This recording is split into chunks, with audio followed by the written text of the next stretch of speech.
What happens when passion meets unending opportunities? When a chance is provided to pursue a dream? In America, the African diaspora are marrying ambition and opportunity and creating a standard of emergence and success in various industries. These individuals are setting a precedent in their pursuits. Hi, I'm Kallie Ejigu, and this is The Benchmark. Hello and welcome to The Benchmark. I'm Kallie Ejigu, and today we're at the law offices of Arkan Haile to interview Mr. Arkan Haile, who is running for at-large DC City Council. Thank you for joining us. Glad to be here. If we could begin with your background and your journey here to the States. It was quite a difficult one, faced with many challenges, undeniably for better opportunities, not only for your family, but better served for you. Could you tell us a little bit about that? Well, sure. I came here when I was I guess turned 10. But how I got here really deserves a book, and it's not so much my story as it is my mother's story. Mm-hmm. My mom and dad came here in '75 to pursue a scholarship opportunity for my father. He was an economist who studied at Addis Ababa, and he was working in that capacity before he took up the opportunity. So when he came here, we were in Asmara at the time. When they came here, me, my younger brother and sister moved to Addis Ababa to live with our grandmother on my dad's side. His side of the family moved there when he was very young. So we were there for 3 years, and then my mother came back to get us in 1978. So I would have been 7 years old by this time, and I was speaking and writing Amharic and Tigrinya perfectly well. There's letters somewhere that I was writing to my dad at that time that I unfortunately struggle to read right now and can't read it all. Unfortunately, Amharic. So when she came back, she came and got us and from Addis Ababa to Asmara, and we were there for about 2.5 years before we decided to come here. And that was the result of going through really escaping is what it was. Mm-hmm. My mother arranged for a guide, an old man with a little old donkey on the outskirts of Asmara. Mm. And we went sleeping by night, sleeping by day, walking by night, singing songs, which in retrospect didn't seem like a very good idea because you had, hyenas and bandits and whatever else. But the guide was a man of faith, and he told us to just keep doing that. So we did. So we sang our way all the way to, some of the the rebel-held territories. Some of the guerrilla fighters, and my uncle was one of them, and he assured our safe passage to Khartoum. Mm. And we were in Khartoum for a few months, long enough for me to start school in Arabic and go to Arabic schools. And before finally coming here, my father, in the meantime, had arranged for us to come here. He was an asylee, worked out the paperwork for us to come here. So within overnight, I went from one of the hottest places in the world, desert-like conditions, mm-hmm. Of course, Africa, to the complete opposite in a place called Fort Collins, Colorado, which is where my father and my parents were pursuing his education dreams. So would you say that your father's pursuit for higher education and possibly freedoms had set the stage for your goals in life? Because it really was a journey for you to get here, all for your father's higher purpose. So yeah. Would you say that has really set the stage for your life? Yeah, it certainly did. It was always in the back of my mind. If you can do it, so can I. He was an economist. Maybe it's not a coincidence that I have an interest in that. That was my major, and even though I've gotten into finance and business, but that was the overarching theme. I wanted to understand economics. I wanted to see how the world worked. He had successes, business, and not quite political. He was a technocrat. He was an appointed, person. He wasn't, but he was mixed up in the politics, whether he wanted to or not. So, and he's a very ambitious guy. He accomplished quite a bit even before he come in here. So yeah, I think that set the stage for me to say, hey, there's a lot of things that I can do. Education, sure, my parents did what they could, which is plenty to say education is important. Without it, you're not going to amount to much, and so on. The typical speech that we all hear growing up. But frankly, growing up in Africa, as I did, you don't need much persuasion. It's just understood. It's almost like you're just born with it, that, hey, if you want to be somebody, that's just the only way out. So between their deeds and their words, it really set me up to do what I ended up doing. You describe your adolescence as being a slow and difficult start, and that you came into your own late in high school. Why is that? Because when I came here at the age of 10, it was I was really put in a world that I didn't recognize. It could have been Mars, and for all I knew, it would have been all. I mean, it wouldn't have been no difference. I didn't speak a word of English, maybe a word. I don't know. I might have known pen or pencil or something. Hello. I got by on no speak English for a few months.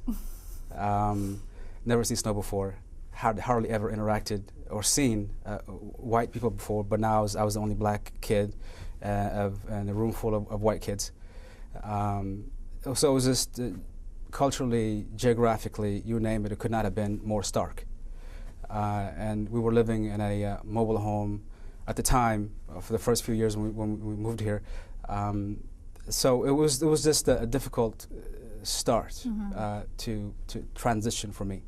And in some ways I was maybe too smart for my own good, because I realized I determined that I had no shot, that I was 10 years behind everybody else. I was really like, I remember my first morning, looking at the mobile home and trying to figure out if it was a house or a bus or whatever it was, and knee-deep in snow, just realizing that, hey, this is like being born again, except I'm 10 years behind everybody else. I was a competitive kid. I did well in school and soccer. My first love back in Eritrea, Addis Ababa, was my one constant. So I couldn't play that even. School, forget it. I was one of the top kids in my class growing up, and then here I wasn't even in the game. So it was very depressing. I mean, I kind of felt like I had my midlife crisis when I was 10.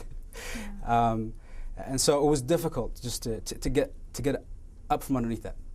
So it took me a few years to realize, that I had a shot, and it took slowly but surely I got there. So that's why it was so difficult. And I say too smart because really at 10 years old, you got a shot no matter where you go, really. And so I wish I had given myself the shot earlier instead of later. But that's my only regret. But that's just, part of life and part of growing up. So your first career path was in finance and in business, right. In which case shortly after you went back for law school, in which case now you're pursuing a whole new career path. But before we explore that, why the shift from finance and business to then going for your JD and then practicing law? Yeah, I guess I'm kind of a restless soul. Even before that, I wanted to be a professor at some point in college. It seemed like a good life. You get to be in college setting and pursue academic pursuits. It just seemed like an idealized way of living out your life. And then I realized that wasn't behind that superficial appearance, wasn't quite what it seemed. So I slowly transitioned, to make a long story short, from pursuing that path to business, something more practical, if you will. And I got an MBA and worked in finance, and when I got into the actual world of finance and building spreadsheets every day and meetings of this or that, the everyday reality set in, and you realize, okay, this is not quite what I signed up for, and I decided to take a different course.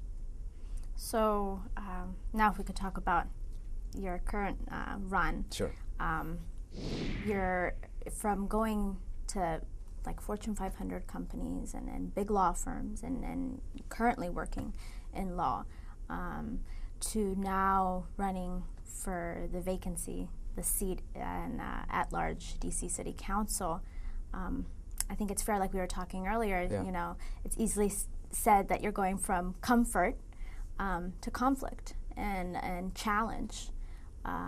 Why that new path again? Yeah, I suppose more generally, I'm motivated by challenge, much more than money or recognition. It's the reason I went to law school. I could have stayed in where I was at before that, earning comfortable money, living a comfortable lifestyle.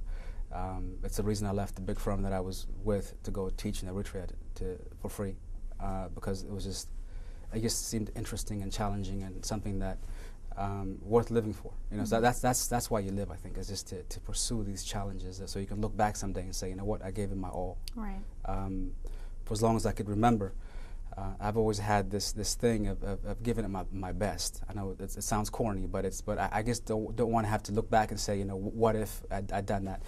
And sure enough, you know, had I not gone back to teach when I did in 2005, it would have never happened. It wasn't just about teaching. It was going back to the place that I was born and exploring and seeing my family again. And the reason I started the firm. When I started the firm, we started the firm in this 1 month, and my son was born the next month, and I was scrambling for health insurance. So starting a law firm and starting a business, which is what a law firm is ultimately, is not the way I drew it up, but that's how things transpired, and I went for it. There was a question that I'm not answering. Why run for the seat? Why run for the, when you could have continued here at the law firm with uninterrupted and then focus on your clients and your family. Why this new challenge? Well, politics has always been in the back of my mind. I think it was probably because my early life was so shaped by it. So I thought I would get involved at some point. Didn't know how, in what capacity, running for office or behind the scenes. But I knew when the opportunity came, I just sensed it wasn't going to be me choosing it. It was going to be kind of choosing me. And I suppose what put me over the top is having kids. You care about your kids and the future in ways that you don't quite about yourself, or you maybe just appreciate it in ways that you didn't before. So being intimately involved with his schooling and the issue with public education, I couldn't help but be interested in it.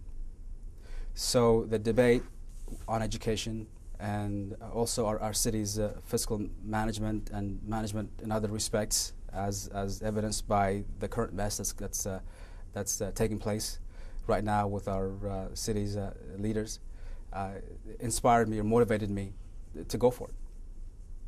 I'm always saying, why aren't they doing this or why aren't they doing that? Well, why aren't I running? Why aren't I the guy trying to go out there and try to do these things? And why not take the risk to be the guy to have his, the figures being pointed at you? So it was basically my way of saying, put up or shut up. And win or lose, I will have given it a shot. Right. So for the non-politicos and those who are watching, potential voters, what does at-large DC City Council seat mean? What does that position entail, and how does that essentially affect some basic day-to-day DC residents? Well, the City Council is the city's legislature. So it's the equivalent of the state legislature in every state or U.S. Congress. And the mayor is more like the president. So the City Council is comprised of 13 members. 8 of them are chosen by the 8 wards, and 5 of them are chosen at large, meaning by the entire city. One of them is the chairman. So this seat that opened up was as a result of one of the chairmen. Well, he's chairman now, but he had a regular at-large seat, but he ran for chairmanship, so when he won, it became vacant. So they're having a special election to fill that seat. And why the DC voters should care is that those are the people that are making the decisions on from budgets to trash pickup. So it's important that they know and be engaged as to who is making these decisions on their behalf. So how does your background work for you? Because I think it's fair to say those already who do have seats and the competition running for the seats, a lot of these people do have experience in government, in politics, or in local grassroots initiatives, right. And like you said, are either elected directly from the wards, so their communities know them intimately. But you, like we discussed a little bit earlier, have experience in the big law firms and Fortune 500 companies. How does that background set you apart from the other candidates? Well, I think those skills will be invaluable, especially given our budget gap that we have to make up, and just more generally understanding how government finances work and the need for accountability. But I'm going to come from day one armed with the skills that I think are necessary to do this job well, which is, the professional background. I think having, corporate law expertise in issuing bonds for municipalities across the country, being a financial analyst, these are things that will be not only helpful, but I believe necessary to doing the job well.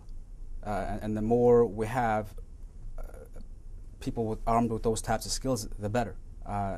And so that's the benefit. And secondly, I guess is perspective, not only as an immigrant, as somebody who came here from somewhere else and struggled and has so-called made it. I don't really consider myself to have made it, but I can see how others might view me that way. So I have an appreciation for what it takes. I think I have an appreciation for this country that very few people do. So I think that's a perspective that would be good to have for a change. Where it hurts me is that I haven't, like you said, built up the network of support needed to get over the top. So it cuts both ways. And so I take it as it comes. You're firm in saying that, quote, I'm not backed by a particular party, power broker, or interest group. I'm running as an independent because that is how I make decisions. What does it mean to make decisions as an independent? In terms of your beliefs, but also what does it mean to be an independent for your constituents and for DC residents to have an independent or independence in office? Well, part of it, I guess that word is used in different ways. One is to be politically independent, meaning you're not politically or ideologically aligned to either party. So I approach things more pragmatically.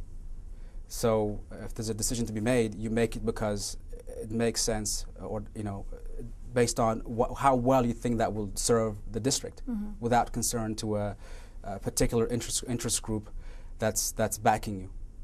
But also independent in the sense that I'm an outsider to the political system, to the machine. So again, the scandal, there's no other word for it, that's going on, erupting all around us right now in the city government, is as a result of people doing favors for each other, as returning favors, and I don't have that problem. I don't have those types of issues. So that's the benefit of being an independent, the benefit of not having been a career politician. I don't owe anybody any favors. I can make the decisions that I think is best for the city on its face.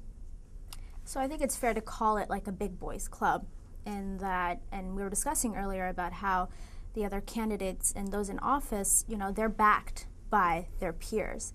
And so essentially you are being challenged by not aligning yourself, and that it's making it harder for you, not only in your run, but it would make it difficult for you if you do win and take the seat. Is it not hurting you? I mean, or do you think it's just better to, in the long run, to run as such and not maybe change your politics? Yeah, because it's a bigger challenge for you now. It is, but it's it doesn't not necessarily. It depends on how you look at it, I suppose. There are people out there looking for someone who is my background politically, in the sense that, like, I'm not wedded to anything or anybody. But I understand the practical limitations of being an independent and not having natural base of support to go for. And it's possible that if I were given the freedom to say and do consistent with my beliefs, that I could be a Democrat, and if I was but it's difficult sometimes to do that, because there are pressures to have to conform to certain ways of doing things, or to certain ways of to conform to Right. to conform. In short, I'm making this more complicated than it needs to be. So I like the flexibility of being on my own and saying what I think needs to be said. I've been an independent since I first registered to vote. And in short, the reason for that is I believe Democrats have a little too much faith in government and Republicans have a little too little faith in government. And so, and I'm somewhere in the middle.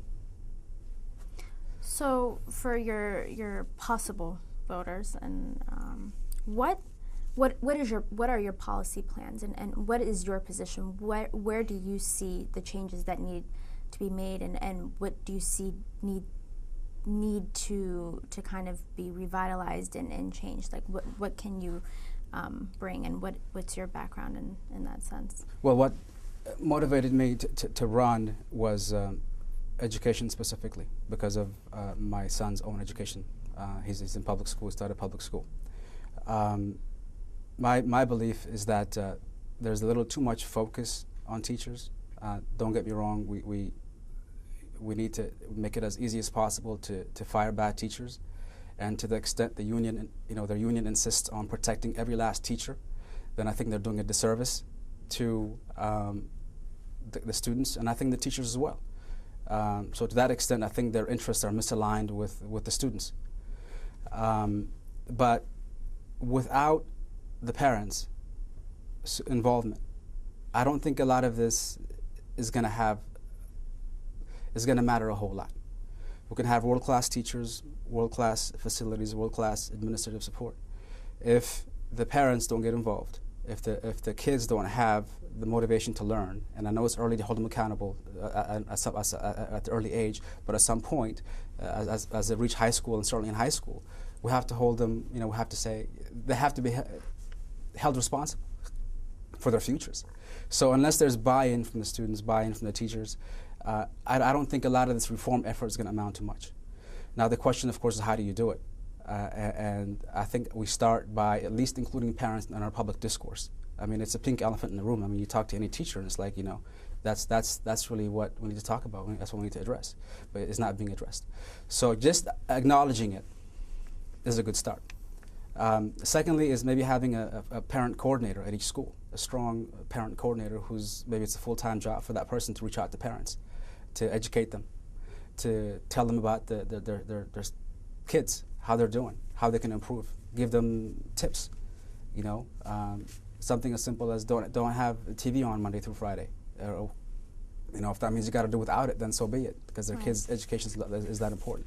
I just feel like we need to focus a little bit a lot more on the teachers, on the parents, and of course hold the teachers accountable as much as possible. On fiscally, we got a huge gap to make up. My sense is that it's more of a structural problem. That a little tax increase here, a little bit of cutting there is probably not going to do it. The projections are that revenue is going to keep probably declining unless the economy picks up, and so our spending keeps going up. So I think we need to more permanently address those that gap there. So I'd like to bring my expertise to help and do that. To go back to education, I think on the flip side of that debate, in your desire to want to bring in the parents more to be involved, someone could easily argue that the economic situation here is preventing and has been preventing parents from being able to fully commit themselves to their children's education because, say for example, a single mother, she's working 1 to maybe 3 jobs, working various hours. She doesn't have the time to devote to being able to go to those PTA meetings or to be able to be home to turn that television off for the kids. What do you say to that coin? I guess it's a chicken or an egg kind of question. How can you involve the parents better when they're out having to work harder or multiple jobs or by themselves because of the climate that has been in DC for a very long time? Yeah, that's no doubt true in some cases. I don't know if that's true in all cases, especially with our unemployment rate. It's as much a concern of having not enough jobs as it is having too many jobs. But secondly, I'm talking about basic things. So if you can't get home until 5, you can't get home until 5. But when you get there, turn the TV off. To the extent possible, help your kids with your homework. Instill in them the value. This is all to the extent that it's not taking place. Right. And by the way, I don't exempt myself from this. My kid's only 4 years old. I'm far from out of the woods here, so I'm talking about myself as well. There are things that you can do to help them along. Make sure they come ready to learn in the morning. Things like that. Keeping track with the homework. Things that parents can do when they're around and when they have the time. That can go a long ways.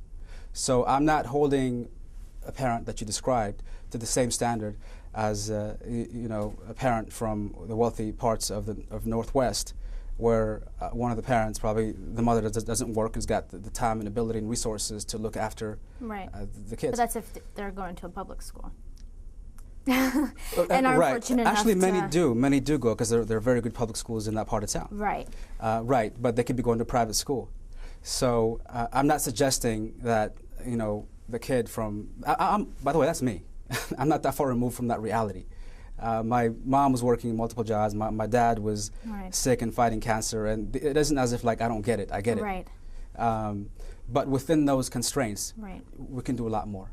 Is all I'm saying, and I'm not suggesting that a kid from that environment should be competing for a Harvard entrance with the kid from the privileged part of town. I'm not suggesting that, but I think we should have an expectation that every kid's going to graduate, Right. and if they so choose, if it's if it makes sense for them to go to college, have that opportunity and capability and the skills to do so. Mm-hmm. So we should have that minimum standard.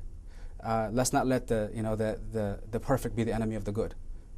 Because it's not an ideal situation, we have to give up. That kid's never going to have the benefits and advantages as the kid from, at this part of school, from this part of town.